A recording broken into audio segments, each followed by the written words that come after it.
Good morning. आज हम exercise 10.4 का रिमेनिंग सम्स करेंगे। कल तक जहाँ तक किया था उसका आगे करेंगे। कल कहाँ तक किया था, शायद क्वेश्चन नंबर 2 तक। अभी क्वेश्चन नंबर 3 करेंगे। If two equal chords of a circle intersect within the circle, prove that the line joining the point of intersection to the center makes equal angles with the chords। Question कहता है equal chord, दो equal chord है। Diagram में देखो A B and C D are two equal chords, और ये दोनों intersect किया है at the point E inside the circle, circle के अंदर। और हमें प्रूफ करना है line joining the point of intersection. कौन सा पॉइंट है यहाँ पे? Point of intersection E and centre. Centre मतलब ओ, मतलब ओ ई जो लाइन सेगमेंट है वो कॉर्ड के साथ इक्वल एंगल बनाता है। कॉर्ड कौन कौन सा है? A B and C D. Chord A B के साथ ओ ई ने कौन सा एंगल बनाया? Angle O E A. And chord C D के साथ ओ ई ने कौन सा एंगल बनाया? Angle O E D. तो हमें angle O E A equal to angle O E D proof करना है। तो क्वेश्चन वाला लिख लेते हैं शुरू में। सोल्यूशन में गिवन वाला लिखना पड़ता है शुरू से। तो हम लिखते हैं let A B and C D be two equal chords of the circle with centre O. A B and C D intersect at E inside the circle. To prove angle O E A equal to angle O E D. तो इसको prove करने के लिए हमें construction चाहिए। Construction मतलब जो question में नहीं है, लेकिन प्रूफ करने के लिए आप अपने से ड्रॉ करोगे, उसका नाम है कंस्ट्रक्शन। तो कंस्ट्रक्शन यह हमने क्या ओ और ए को ज्वाइन किया, ओ और डी को ज्वाइन किया। तो O A and O D R drawn. O A और ओ डी को हमने ड्रॉ कर दिया, मतलब ज्वाइन कर दिया। ये प्रूफ करते हैं। ये तो क्वेश्चन में था, वो लिखा है। और कंस्ट्रक्शन क्या है? हमारा टारगेट है angle O E A equal to angle O E D proof करना है। तो देखो कैसे होता है। तो proof in triangle O E A and triangle O E D, ये दोनों ट्रायंगल में कंसिडर करो। दोनों ट्रायंगल में क्या कॉमन है? ओ ई कॉमन है। ओ ई दोनों ट्रायंगल में बिलोंग करता है। ओ ई डी में है और ओ ई ए में भी है, तो ये कॉमन साइड हो गया। दूसरा है ओ ए इक्वल टू ओ डी। क्यों? क्योंकि दोनों रेडियस है एक ही सर्कल का। तो एक सर्कल का जितने भी रेडियस है सारे इक्वल होता है, तो रीज़न है radius of the same circle. A equal to D. क्यों? क्योंकि हमने पहले सीखा है कि दो कॉर्ड अगर इंटरसेक्ट करता है तो दोनों कॉर्ड के बीच में जो दो सेगमेंट क्रिएट होता है, A E and B E, C E and D E, ये इक्वल होता है। A E equal to B E, D E and C E equal to B. Last class में हमने प्रूफ किया। तो ए इक्वल टू डी होगा, segments of equal chords. तो देखो, एक ट्रायंगल का 3 साइड दूसरा ट्रायंगल का 3 साइड का इक्वल है, इसका मतलब ट्रायंगल दोनों कॉन्ग्रुएंट है। Therefore triangle O E A is congruent to triangle O E D. यहाँ इक्वल साइन दिख रहा है, ये कॉन्ग्रुएंट साइन होगा। तो किस रूल से? एस एस एस रूल से। तो कॉन्ग्रुएंट ट्रायंगल का each and every part corresponding parts equal होता है।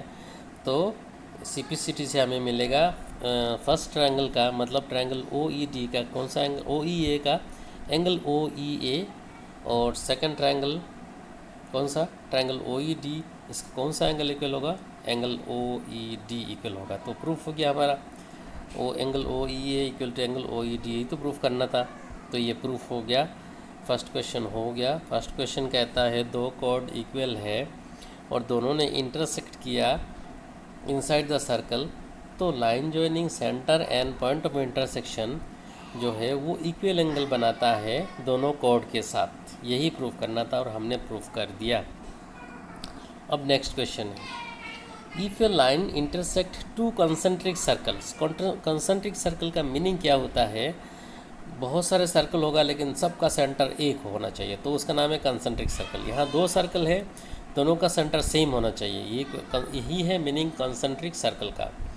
अगर थ्री कंसेंट्रिक सर्कल से तो हो सकता है, लेकिन सबका सेंटर एक ही होगा, दो सेंटर नहीं होगा। यहाँ देखो दो सर्कल है, दोनों का सेंटर ओ है और एक लाइन है, इसने कट किया एट पॉइंट ABCD, एक लाइन है, दोनों सर्कल को काट किया ABCD में, हमें प्रूफ करना है AB इक्वल टू CD, यही प्रूफ करना है। ये फिगर में जो डायग्राम है, ये फिगर जो है इसी को, ये क्वेश्चन में गिवन है, आपको प्रूफ करना है AB इक्वल टू CD। तो ये बहुत इजी प्रूफ है। यहाँ क्वेश्चन है, दो सर्कल है जिसका सेंटर सेम है, तो यहाँ सेंटर O है, और एक लाइन है जिसने दोनों सर्कल का काट किया है किस किस पॉइंट पे, A पे, B पे, C पे और D पे। हमें प्रूफ करना है AB इक्वल टू CD। तो प्रूफ कैसे होता है देखो, construction OM perpendicular to BC is drawn. OM BC के ऊपर परपेंडिकुलर है, अगर BC के ऊपर परपेंडिकुलर है तो AD के ऊपर भी परपेंडिकुलर है, क्योंकि BC is a part of AD, इसमें डाउट नहीं होना चाहिए। मैंने लिखा OM perpendicular to BC is drawn. तो और हमें पता है प्रूफ कैसे होगा, बहुत आसान है। हमें पता है perpendicular drawn from centre to a chord bisect the chord, ये हमने पहले ही थ्योरम सीख लिया। Perpendicular drawn from centre to a chord, यहाँ कॉर्ड कौन सा है, BC के ऊपर परपेंडिकुलर OM है, तो ये BC दो टुकड़ा इक्वल, दो टुकड़ा हो जाएगा BM एंड CM। तो इसका मतलब BM इक्वल टू CM, तो इसलिए मैंने लिख दिया therefore BM equal to CM। Similarly अभी AD is a chord, AD बड़ा सर्कल का कॉर्ड है और OM इज़ परपेंडिकुलर है उसी कॉर्ड पर, तो फिर उसी कॉर्ड को दो हिस्से में, इक्वल हिस्से में डिवाइड कर देगा। इसका मतलब AM इक्वल टू DM मैं लिख सकता हूँ, तो मैंने नंबर 2 बना दिया इसको, M इक्वल टू DM। अब तो 2 - 1 करो, अब तो प्रूफ हो ही गया। इक्वेशन 2 माइनस इक्वेशन 1, इक्वेशन 2 का लेफ्ट साइड में है AM और इक्वेशन 1 का लेफ्ट साइड में BM। पहले लेफ्ट माइनस होगा तो AM minus BM equal to right side वाला माइनस होगा DM माइनस CM। और AM माइनस BM क्या है, डायग्राम में देखो AM से BM को कट कर दो तो बचेगा सिर्फ AB, और राइट साइड में DM माइनस CM है, तो उसको DM से CM को काट कर दो तो बचेगा CD। तो AB equal to CD proof हो गया। ये बहुत सा आसान सा सवाल है, प्रूफ भी हो गया। तो नेक्स्ट क्वेश्चन जो है क्वेश्चन नंबर 5 है। क्वेश्चन नंबर 5 और क्वेश्चन नंबर 6 सिमिलर है, मैंने 6 किया, आपका होमवर्क है 5 करना। 6 है ए सर्कुलर पार्क, ये थोड़ा सा पेचीदा साम है, इसमें ज्योमेट्री का कंसेप्शन है, एल्जेब्रा का कंसेप्शन है, तो देखो इसमें ध्यान से देखो इसको। A circular park of radius 20 metre is situated in a colony. किसी एक कॉलोनी में पार्क है लेकिन वो सर्कुलर है, बिल्कुल सर्कल बना हुआ है, और थ्री बॉयज़, मतलब ये तीनों फ्रेंड है, अंकुर, सईद एंड डेविड, 3 बॉय है और ये तीनों इस सर्कुलर पार्क में ऐसे बैठे हैं, sitting at equal distances on it's boundary, बिल्कुल बाउंड्री पे बैठे और लेकिन तीनों ने इक्वल डिस्टेंस मेंटेन करके बैठा है। Having a toy telephone, toy telephone मतलब बच्चे जैसे कि टेलीफोन खेलते हैं तार से और किसी बॉक्स से बना देते हैं टेलीफोन, तो वो एक तार की टेलीफोन लेके बैठे एक दूसरे के साथ, तीनों बैठे इक्वल डिस्टेंस में with toy telephone in their hand to talk each other, find the length of the string of the each phone. तो ये जो फ़ोन बनाया इन्होंने, उसका लेंथ क्या होगा, एक एक का, सब इक्वल होगा, तो सिर्फ एक का निकालेंगे तो हमारा काम हो गया। जैसे मान लो ये ABC तीनों फ्रेंड है, डायग्राम में देखो ABC तीनों फ्रेंड, A मान लो अंकुर है, B मान लो सईद है एंड C मान लो डेविड है, और AB जितना है BC उतना ही है, AC उतना ही डिस्टेंस में है। और ये सर्कुलर पार्क जो है इसका रेडियस गिवन है 20 मीटर, मतलब सेंटर O जो है O से A तक 20 मीटर है, O से B तक 20 मीटर है, O से C तक 20 मीटर है। तो हमें सिर्फ निकालना है AB, BC एंड AC, तो किसी एक साइड निकाल देंगे तो हमारा काम हो गया। ये ABC एक इक्विलेटरल ट्रायंगल हो गया, इक्वल डिस्टेंस मेंटेन करके बैठे हैं, मतलब इक्विलेटरल ट्रायंगल हो गया ABC। तो हमने क्या AD ड्रॉ किया परपेंडिकुलर टू BC, और बाकी दोनों भी परपेंडिकुलर ड्रॉ है।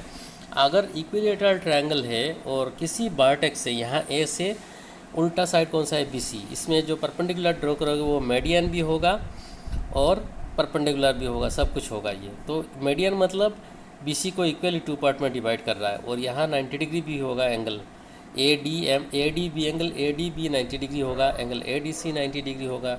ये इक्विलेटरल ट्रायंगल से ये प्रॉपर्टी है इक्विलेटरल ट्रायंगल का कि किसी एक वर्टेक्स के अगर परपेंडिकुलर ड्रॉ करो अपोजिट साइड में तो वो मीडियन बन जाता है और परपेंडिकुलर भी होता है वो एक साथ दोनों।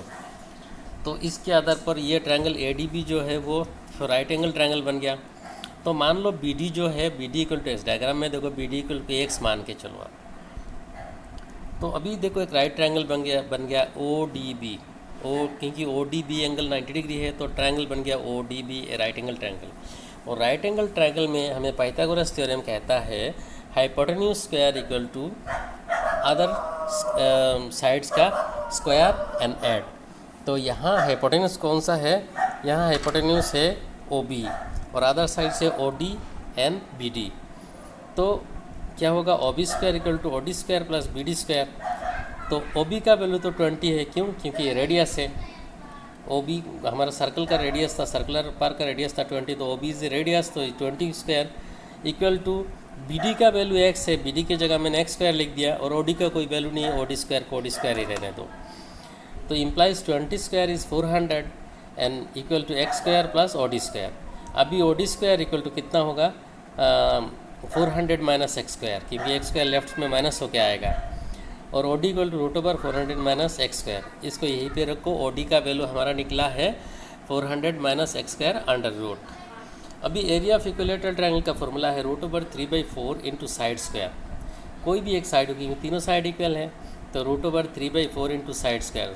साइड मतलब मैं बी सी लिख सकता हूँ, ए बी भी लिख सकता हूँ, ए सी भी लिख सकता हूँ साइड, लेकिन मैं बी सी लिखूँगी क्योंकि मैंने ईजी मतलब हमारा जो डायग्राम के हिसाब से बी सी लेंगे तो ईजी होगा, क्योंकि वो नहीं तो साइड अपसाइड डाउन हो जाएगा।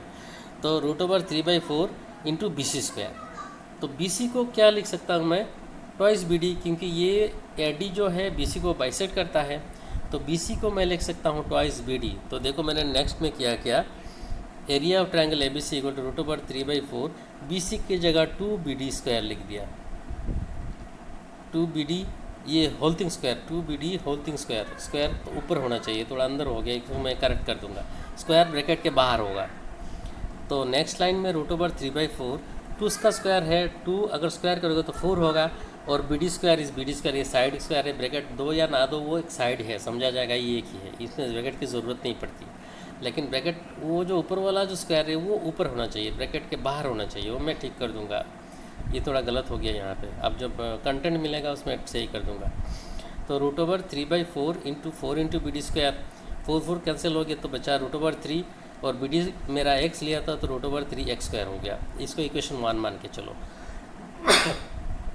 फिर area of equilateral triangle A B C, इसको मैं ऐसे भी लिख सकता हूँ, अब मैं डायग्राम में लेके जाता हूँ आपको। ये 3 जो ट्रायंगल है वो तीनों का एडिशन करके ए बी सी का एरिया मिलेगा। ये देख लो, ये डायग्राम में देखो, ए बी सी मतलब बड़ा ट्रायंगल है, इसके अंदर और 3 ट्रायंगल है। आप देखो ट्रायंगल ओ बी सी दिख रहा है आपको, ओ बीच में है, बी सी एक ट्रायंगल है, देन ओ सी ए और एक ट्रायंगल है, देन ओ ए बी और एक ट्रायंगल, तीनों ट्रायंगल मिलाएंगे तो मेरा बड़ा ट्रायंगल ए बी सी बन जाएगा। ये 3 ट्रायंगल है, O B C, O C A and O A B, ये तीनों मिलाएंगे तो मेरा पूरा ए बी सी हो जाएगा। तो मैंने क्या किया, हाँ, area of triangle O B C plus triangle O C A plus triangle O A B लिख दिया। और ये एक प्रॉपर्टी है इक्विलेटरल ट्रायंगल का, ये तीनों ट्रायंगल का ना बिल्कुल सेम टू सेम हो, कंग्रुएंट होता है तीनों ट्रायंगल का एरिया बिल्कुल सेम होता है। तो किसी एक का मैंने 3 टाइम्स लिख दिया कि तीनों सेम है, तो मैं लिख दिया 3 triangle area of triangle O B C 3 times, मतलब तीनों ट्रायंगल इक्वल है तो 3 टाइम्स एक ही ट्रायंगल का एरिया लिख दिया। तो हो गया 3 into area of triangle O B C. और ट्रायंगल ओ बी सी का एरिया क्या है, एरिया ऑफ ट्रायंगल होता है half into base into altitude. तो ओ बी सी में बेस कौन सा है, बी सी, ये देख लो। O B C triangle O B C जब कंसिडर करेंगे, बेस होगा बी सी और ऑल्टीट्यूड होगा ओ डी, तो half into B C into O D होगा। तो ये देखो एरिया इक्वल टू लिख दिया मैंने, area of triangle O B C 3 तो पहले ही है, तो half into B C into O D, तो 3/2, ये 3 इंटू हाफ मतलब 3/2। और बी सी को मैं 2 बी डी लिख सकता हूँ, क्योंकि बी सी डी जो है बी सी को 2 पार्ट में डिवाइड करता है, तो ये 2 बी डी हो जाएगा इंटू ओ डी। फिर 2 कैंसिल हो गया तो बचा 3, और बी डी का वैल्यू x और ओ डी का value root over 400 minus X square. ये पहले हमने ओ डी का वैल्यू निकाल के रखा था, root over 400 minus X square.